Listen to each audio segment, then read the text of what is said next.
இந்த மிஸ்டேக் நீங்கள் பண்ணாதீங்க. நிறைய பேருக்கு புரியாத விஷயம் ஒன்று தான், எந்த இடத்துல போய் நான் இன்வெஸ்ட் பண்ணணும், டெவலப்மெண்ட் ஆகிட்டு இருக்க ஏரியாவா இல்லை டெவலப்மெண்ட் ஆன ஏரியாவில் இன்வெஸ்ட் பண்ணுமா அப்படின்னு தெரியாது. ஸோ எல்லாருமே என்ன பண்ணுறாங்க, அண்ணா நகர், டி நகர், அதுக்கப்புறம் கோயம்பேடு இந்த மாதிரி ஏரியாவில் இன்வெஸ்ட் பண்ணாதான் எனக்கு நல்ல ரிட்டர்ன்ஸ் கிடைக்கும் அப்படின்றாங்க. உண்மையிலே அப்படி கிடையாது. நீங்கள் டெவலப்மெண்ட் ஆன இடத்துல விட டெவலப்மெண்ட் ஆகிட்டு இருக்க ஏரியாவில் நீங்கள் இன்வெஸ்ட் பண்ணி தான் நல்ல ரிட்டர்ன்ஸ் கிடைக்கும். ஏன்னா அவங்களால கம்மியான பட்ஜெட்லேயே நிறைய ஸ்கொயர் ஃபீட் உள்ள லார்ஜ் ஏரியா வாங்க முடியும். ஸோ அது ஃப்யூச்சர் பேஸ்டு இருக்கிறதுனால உங்களுக்கு நல்ல ரிட்டர்ன்ஸ் கிடைக்க வாய்ப்பு இருக்குது. அப்படி தான் இன்றைக்கி கிளாம்பாக்கம் வந்து வளர்ந்துருக்கு.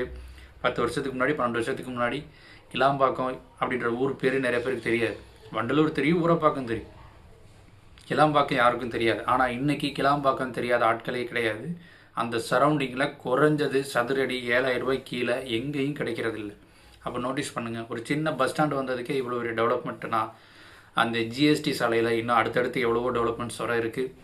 ஸோ உங்களோட இன்வெஸ்ட்மெண்ட்டை நீங்கள் அந்த மாதிரி டெவலப்மெண்ட் ஆகிட்டு இருக்க ஏரியாவில் பண்ணுங்கள், நல்ல ரிட்டர்ன்ஸ் கொடுக்கும். கீழே என்னோடய நம்பர் போயிட்டுருக்கு, கால் பண்ணுங்கள், நான் உங்களுக்கு சப்போர்ட் பண்ணி தரேன். பெஸ்ட்டு லேண்டாக நீங்கள் சூஸ் பண்ணுங்கள். Your land your future. Thank you.